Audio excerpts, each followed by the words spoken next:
If you're from this part of America, you're more likely to die at a younger age than the majority of the country. I'm glad I'm 60 because I got a lot of friends that didn't make it this far. All of my friends is dead.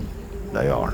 The Appalachia region of West Virginia is the unhealthiest place in all of America. I'll be living here for the week to see if these health issues are truly out of these people's control. However, this story all started about a month ago when I got a message from an Appalachian named John. Yo, Andrew, what's up? My name is Jonathan. I'm a full-time YouTube editor. I work for Shama NYC, so I spend a lot of the day sitting at a computer. I wanted to reach out and see if you could help me, if you could help transform me. I have an 8-year-old son, and I've got to be here for him, and I just really need some help. I was wondering if you could help me out in any way. If I do feel that John's environment set him up for failure, I'll put in the work to help him lose the weight. So, he'll be our tour guide through his hometown as we start off this investigation with some food. We will be starting our journey off with some tutors. Now, when I first heard this, I thought I heard Hooters, and I got a little bit excited, but then I realized I'm in the unhealthiest city in America, so I'm the one that's more likely to have double D's by the end of this. Let's grab some food, and I can explain some reasons as to why this place is so unhealthy. Also, funny enough, right here is a Tudor's, which is a fast food biscuit place, and then right across the street is the church. I don't know what kind of gravy god they're praying to, but I want no part of it. Which, if I might add, there are 0 cars in the church parking lot, and quite a few cars in the Tudor's parking lot, so.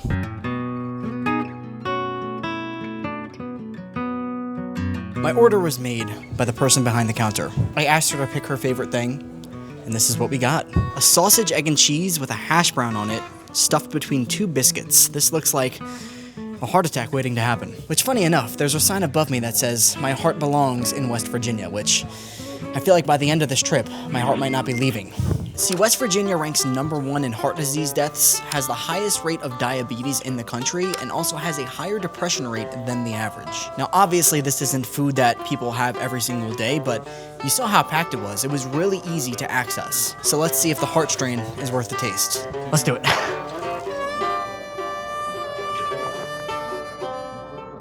That's really fucking good. I don't want to say it's worth the diabetes and obesity, but it's close. Now listen, I am impressed with the taste, but I'm even more impressed with their menu. On their menu, they had all of the calories listed and even a low-carb portion. That is the complete opposite of what I expected. I expected more of a high-carb portion. That would just be the regular menu. But I'm not too concerned with the food because, like I said, I think it goes a lot deeper than that. So let's continue exploring and finding out the issues. For myself, after I have a meal, I'll usually like to hit the gym, but what would a gym look like in an area like this? Well, we're actually outside one right now. This is Anytime Fitness. Immediately though, I already noticed an issue. So obviously we have the gym right there, but if you look to the left, you're gonna see there's a sandwich shop that's literally attached to the gym. I don't know how healthy it could be, but having it attached to your gym is it's definitely not helping. This is a really good gym. I think the issue here is that in order to sign up here, you have to sign up for a year, like up front, which is nobody's saying a bad thing, but I think when you see up front, you have to sign up for a year and you're thinking that's $600, you know, like what if I get into it and I don't like it or something like that, you know, which you probably shouldn't be in that mentality getting into it, but we are. And so I think that can be an issue. Now, I also mentioned the sandwich shop attached to the gym, but in this area, I mean, there's a McDonald's, a Bob Evans, a Wendy's, a Mexican restaurant, a sushi restaurant. I mean, there's just so many options for food that if you are somebody who's maybe struggling with nutrition and you do get yourself in the gym, it might be hard to fight off those temptations and not get the fattening or easy food afterwards. I mean, dude, if these Wendy's and McDonald's specifically, their parking lots are never empty. Wow. Like, it's always full. Just for a little perspective, I'm on the Stairmaster right now at this gym, but I literally have a perfect view of McDonald's and Wendy's from the Stairmaster. It's important to note that one of this area's biggest struggles is poverty. They've actually been labeled as the poorest region in the entire country, so a $600 down payment for a gym would be a little off-putting, especially considering the fact that there's only a total of 2 to 3 gyms in the area. Not to mention, you need to be able to drive to get to these places since Ubers and Lyfts do not exist here. However, when we were back on the road, John made me realize yet another unsettling issue that this area had faced. So like where we're driving right now, there was a time last year where there was like 6 consecutive days where there was a shooting. And I say that to say, like, it doesn't necessarily mean it's dangerous. It's dangerous, but not in a sense of like, people aren't just out here looking for people to hurt or harm. A lot of times it's because, you have a dealing with somebody, whether it be, drugs or anything, right? Whatever you're dealing with, it's just an area, it's, people got problems and things like that. And they unfortunately take it out in unsafe ways instead of talking to people. They need to hit the gym. They need release some of that anger. Yeah, release some of that anger, yeah, for sure. Or watch Andrew Fox. Yeah, that could help. Yep. Get a laugh out. In the last few years, the Appalachia region has faced a 64% higher overdose rate compared to the rest of the country. They have a clear drug problem, which may just contribute to why their numbers for things like diseases and heart problems are so high. Although this area has lost far too many people to drugs, there are some fortunate to make it out alive and had been able to share some information about this crisis. My name is Erin Keene. I have been in recovery for 15 years. When I was in my early 20s, I ended up addicted to OxyContin. And a lot of people in our area, that happened to us due to pharmaceutical companies targeted our area because of our coal mines, and it devastated our area. And so many people that you would never believe ended up addicted to Oxy. So I ended up getting into some trouble, and I tried to move away and get away from the area because I blamed everything on this area. But what I learned was wherever I went, I took myself. So I always bounced around different drugs and ended up in rehabs and jails. And then finally in 2009, I was living in Arlington County. And at that point, I was addicted to heroin. And I wrecked a vehicle, and that's kind of what started everything. And Arlington County said, no, you're not gonna do this in our community. So they put me in jail, and it was a huge blessing. I spent a year there, but inside that jail, they had a program called the ACT Unit, which stands for Addictions Corrections Treatment. And it was a 9-month intense drug rehab inside the jail, and it truly saved my life. I currently have about 6 people on payroll between this restaurant and the new one that I just opened, that all of us are in recovery. So I love that, and I'll show you guys the tree that I have to remember the people that we've lost to overdose. It's a great place for people to come and be able to remember those that they love, and to know that there's no stigma here for addiction, that we all know that there's hope, and you can change your life if you want to. West Virginia as a whole is said to be extremely unhealthy and also has a very big drug culture.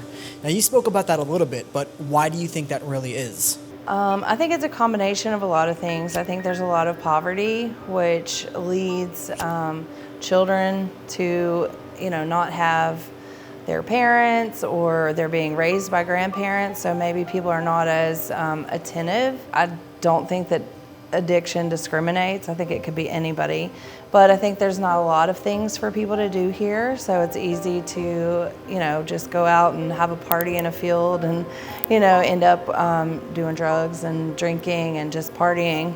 In an area with nothing to do and with no money to even do the few things they do have, it plays a big part as to why these people turn to unhealthy habits. The worst part is, even if you do overdose or have a heart attack or just have something wrong with your health, there's not really much you could do. We went to the downtown area of John City to explore further. Not only were there more vacant buildings than active ones, but something John said really shocked me. I mean, truthfully, there's just so many broken and empty buildings, like right there, just 2 on the same block. Yeah, we've lost a lot of stuff. I don't remember a lot of the stuff. So there are a couple of things here. Right now, just it being on a Sunday, there's a lot of stuff that's closed. But in terms of the buildings being like this one over here, yeah. I don't know who owns it. Like, a lot of times you'll have people that will have the storefronts and they just won't get rid of it because there's no incentive to, so they'll just sit on the building, which causes it to deteriorate. Or then, for example, we had a hospital like 6 years ago and they just sold it. You don't have a hospital here? We don't have a hospital here. We have an ER that was attached to the hospital, but they sold the hospital to a company, and now it's like dorm rooms. So if you get sick and you're seriously sick and need a hospital, what do you do? You would go to the ER, and then they would basically determine what you needed, and you would either be sent to Princeton or airlifted to like Roanoke or something like that. Jesus. Yeah. That hospital in Roanoke that he's talking about is almost 2 hours away from where we just were. This means you have to be lucky to survive if you're seriously sick or injured. Although this area was pretty empty, we were able to ask some questions to one of the locals. Some of the statistics for the area is that it's #1 in heart disease deaths and also #1 in diabetes rate. Yeah. Why do you think that is? Obesity. I mean, it's pure and simple. People here are more sedentary. While it is a beautiful natural area, if you look at natural activities, people are like, oh, well, how about whitewater rafting? Well, sure, if I drive 2 hours up the road. People don't have the opportunity to get out and physically be active. So if somebody from here is overweight or struggling with health issues, would you say that the environment around them has set them up for failure?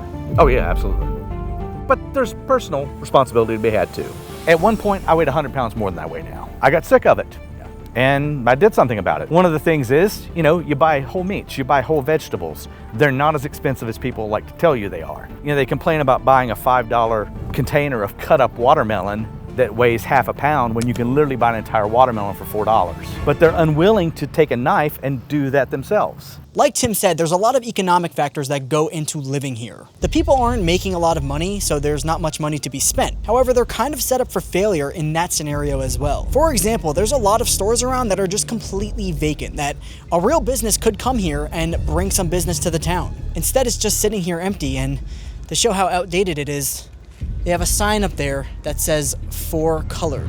Joey Swole would have a field day with this one. However, this actually used to be a Green Book hotel where the only people who were allowed to stay here were people of color. Hence the sign. Am I gonna get canceled now? Come on. Not yet. Few more videos, please.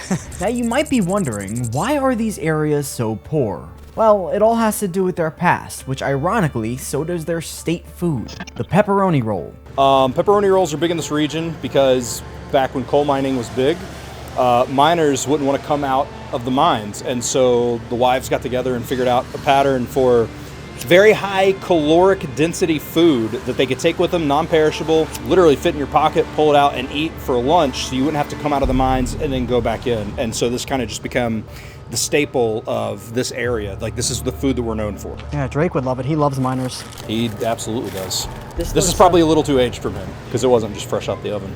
This looks and smells delicious. It smells like pure grease and fat and calories, so, which was the goal of it. That was the goal of it, so it should taste great. Other ones around here aren't so dry, or aren't so greasy. Like, I like these because it's like a buttery and greasy thing. You got other ones with like more so dry bread. But Oh, I wow. like these. Ooh. Holy shit, the fucking grease. That's so fucking good. It was delicious, but I genuinely feel like I need to shower. You see, these areas used to be huge coal mining towns, fueling the United States with coal. However, once that industry dried up, so did tons of their money. Some people left, yet those who stayed got stuck. What was weird is that some of these houses would fit that poverty look and look extremely abandoned. But then you could literally look at the house next to it and it was beautiful. Just like our Airbnb that we rented from the YouTuber David's Been Here. Even though Johnstown got hit hard, there's a town that's struggling way more, which was our next point of focus. Just a few towns over from where we just were is McDowell County. Half of the citizens who live here are classified as obese. That's 44.8% of people. Do you know what that means? That means I stand out like a bald spot in a full head of hair. But it's not the only issue. Just to break this down, McDowell got ranked on a scale of 1 to 100 for its overall rating. Do you know what it scored? Well, the entire state of West Virginia got a 35 out of 100, so bad, but not horrible, right? McDowell, it got a 7.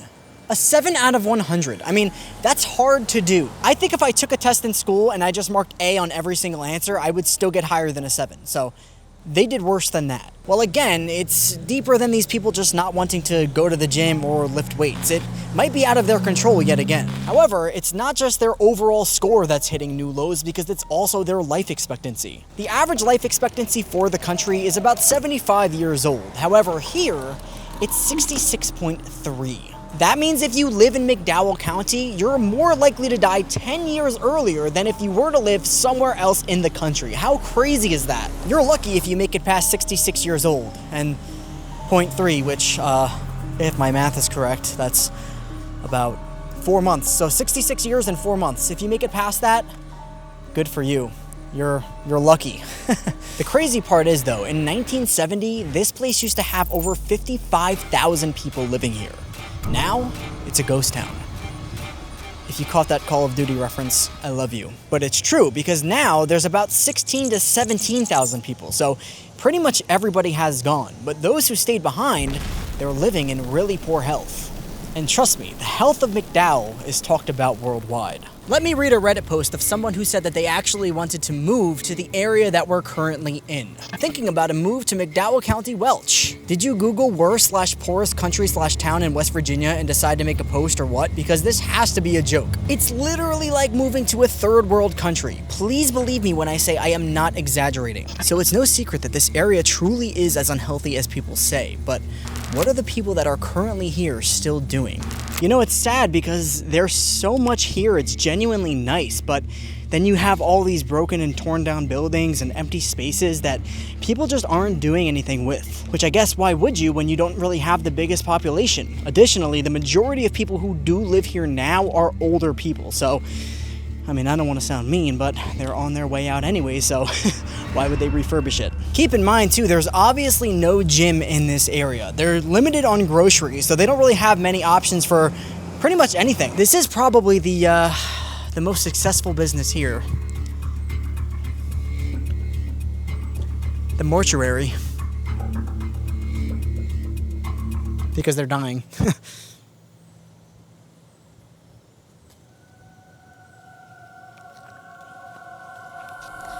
As empty as this town seemed, there really were people living here, like David, who's had a pretty rough story. David, I'm Andrew. Nice to meet you. What would you say about the general health of this area? Has it been declining? Has it just been overall bad for all the years you've lived here? For all the years I've lived here, yeah. We got, one hospital. And if you get something real bad or something, then they're gonna have to ship you out someplace else. It's like I had a massive heart attack in 2006. Well, they took me down here to the hospital and they shipped me out to Charleston. So they couldn't even treat you there? No. Wow. The doctor came in and told me that, he said, Dave, I got a medicine here. It's called a clot buster. I said, okay. He said, I'll give you the clot buster. Said it's gonna do one of two things. That's what's that. Said either you're gonna bleed out or it's gonna stop your heart attack. Okay, can you wait till my family gets here? Because, that's the only reason I was working and stuff for my family. He come in about 5 minutes later, said, if I wait till they get here, you'll be dead when they get here. I said, well, go ahead and give it to me. Why do you think that is? Is there a lot of access to like clean groceries over here? No, not really. I mean, we got basically two stores, is Save-A-Lot and Goodson's, and that's about it. So what do you eat every day? Well, I mean, like when you get the money, you go to the store and you try to get enough to last you all the way through the month. Yeah. Is money an issue in this area? Oh, yeah. And I tell you the truth, the declining of the coal mines and stuff, that's the reason the place is like it is now. Yeah, so this area, from what I've heard, used to be very functioning and supplying the world with coal. Oh, yeah. I remember coming to Welch when I was 7, 8 years old. Every store was open, they was restaurants, they were, people, panhandling on the sidewalk and all that. But yeah, it used to be a booming place. And what do you blame for that downfall? Do you feel like the rest of the country has kind of let this area down?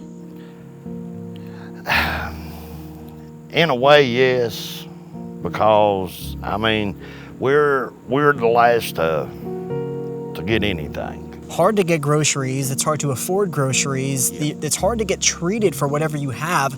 How about staying healthy and being in shape? Are there any options for that or any opportunities? Well, just tell you the truth, right now, well, I'm walking, exercising. That's about all the doctor told me that, I can do. Yeah. They used to have little weight rooms and all that around, but they don't anymore. So they got rid of it. They got rid of it, and they got rid of a lot of the things that I feel like people really need to be healthy. Yeah. So how could people really expect you guys to be functioning, be happy and healthy when they're taking that away? Yeah, I mean, I tell you, I've told people, I said, well, I've seen times where a third world country lives better than here in McDowell County. Somebody actually compared it online to a third world country. So you think that's a fair comparison? Yeah.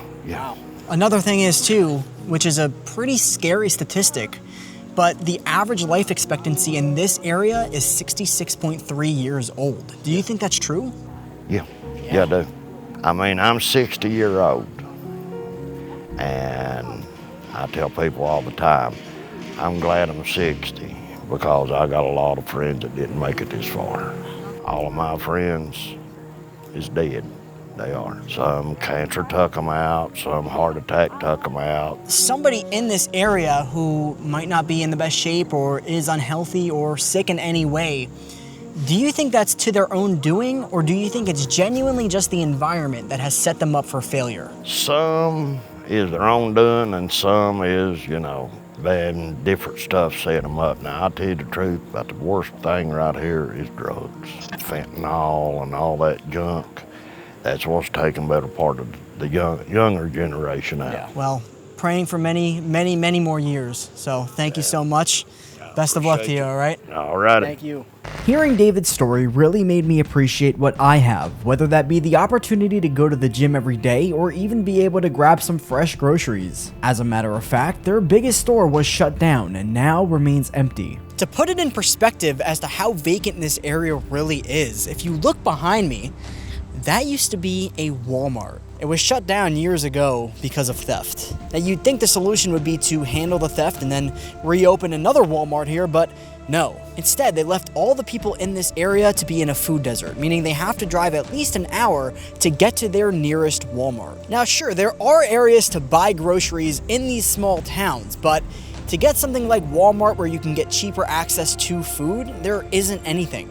We've spoken quite a bit about this area's past, whether that be the coal mining industry or even how populated that it used to be. However, it makes you wonder, how did these people used to live? Well, almost everybody back then used to live off their farms, and some people still do until this day. We got to spend some time on an actual farm and get the true experience of this old school lifestyle. I did get to try fresh vegetables, which were incredible, and I also I also drank goat milk directly from a goat. She got double D's. Yeah, I think they're bigger than double D's. Them's probably G's. Them surpassed Dolly Parton. Yeah. All right. Hey, come here. I guess come down here and I'll squirt it in your mouth. Oh boy, all right. That's always comforting hearing another man say that. All right, ready? Oh, what the fuck? What? Boy, it's warm. Well, yeah, it's warm. You want it to be ice cold? I don't know what I expect. I just got fucking I can't say what I felt like just happened, and I wouldn't know because I've never experienced it, but oh boy. Oh, it's the life. It's the life of a farmer. Oh, yeah, I'm never beating the gay allegations after that one. Oh boy, salty, a little salty. However, I wasn't there just to do that. I wanted to talk to Ryan and see his reasonings for living off a farm. Why choose to work for your food and produce everything yourself when you could just live in society and get things easier? How long have you been living off of a farm for? Roughly 4 years. And is there any reason that kind of led you to just be fully reliant on producing your own stuff? Not so much as like end of the world type stuff is I just wanted to live a healthier life, right? I wanted to get away from foods that were in Walmart and Kroger's and stuff like that, because there's so much that goes into commercial farming, right, that we end up consuming as the consumer, and it's not good for us. It's not good for our body, it's not good for our health overall, And I wanted my kids to have a better life, right? I wanted them to eat natural food, right, that wasn't covered up with glyphosate and all these other things and preservatives, right? And so it's just, for me, it's that peace of mind I get knowing that my kids and my wife and anybody who eats this is getting a more natural food that was meant to be consumed and not full of all this other garbage. Do you think the overall health of West Virginia is partially due to the fact that people are consuming these chemicals and these unhealthy foods? And even furthermore, do you think people would be better off living off a farm? Yeah, I mean, absolutely. You know, there's no doubt in my mind that the food that we get from the store is causing some of our health problems, right? If a cow eats hay from a field that's been sprayed with glyphosate, and you can take the manure from that cow and put it in your garden, and that manure will kill your plants because of the glyphosate, then what's it doing to our bodies, right? And it's the same for when we grow in that stuff. You know, what is it doing to our bodies when we eat the fruits and vegetables that's come from that? I mean, there's other factors that go into West Virginia not being healthy, right? West Virginia is full of good people that have been done wrong for decades. If you research it, we were the only people that the federal government dropped bombs on. We've been lied to, we've been discriminated against, we've been called everything you can think of. We've had movies made about us and made fun of us, right? So we have this feeling of we're worthless, we're no good, right? And I think that puts this stigma on people to where they feel hopeless, right? And the one thing you don't want in life is to feel hopeless, right? Because once you have no hope, you have no alternative to do anything else, right? You think, this is the life I'm born to live, it's useless, it's pointless, so what am I going to do? Oh, I'm going to drink or I'm going to get high. You know, that's why the epidemic here for opioids has started, because nobody felt they had an alternative to do anything better with their life. It's either the Army or going to coal mines, right? Well, that don't sound like much of an option to an 18-year-old kid. And I think that stigma that we've bore for so many decades has led to people being stuck at where they're at. When the hope is gone, their mindset is gone. But when you can give them hope, you can see their reaction change. Okay, yeah, I can do better. I can do for myself. Yeah, I might have to do it in baby steps, but I can get out of here, right? And you see those that do leave the counties, right? And they get jobs that are meaningful, right? They get off the drugs if they were on them, and they start doing better for the community and things. And I do think that it would be better if people, you know, they don't have to live on a farm per se, but if they were growing their own fruits and vegetables enough for their family, you know, like I got a family of 5, so I grow enough for us. Because West Virginia leads in heart disease deaths and diabetes rate and has such a high depression rate. So a lot of the food, I feel, would contribute to that. Absolutely. Well, our gut controls our emotions. You know, it controls our depression and anxiety. And when you have good gut health, you have a good stabilization, right? Because all that is controlled by the gut. And I know a lot of people will be like, oh my gosh, this guy's off his rocker, he's crazy. But if you do the research, it is. Like when you have good gut health, you don't have the depression, you don't have the anxiety, you don't have the problems that you face when you have a horrible gut health, right? Because everything stems from the gut. And like I said, food is your medicine. So if you've got good food and you can consume good food, you're gonna be all right. Clearly, this area has had a huge issue when it comes to money. It's created a ripple effect that's impacted these people on a much larger scale. However, Ryan mentioned how giving them hope can really go a long way, which is exactly what John is hoping to do. He wants to transform his health to show his area that it is possible, and I am gonna help him. So, let's check in with him one last time before we begin his 90-day transformation. So do you think that your environment has led you to your current point? I think that my current environment, I think that what has led me to the point is a mixture of allowing my environment to get me to this point. I think that it's easy to use something as a crutch to not want to do something. Oh, you know, I don't want to spend $50 going to the gym, but like, you know, I'll eat Wendy's 3 times a week, you know, and I think that it's a way to use it as an excuse. At the end of the day, walking's free. You can walk out of your doorstep and go somewhere. And I think allowing your environment, even if it is a little bit worse of an environment, to that is just using that as a crutch. And at the end of the day, we do make our own decisions.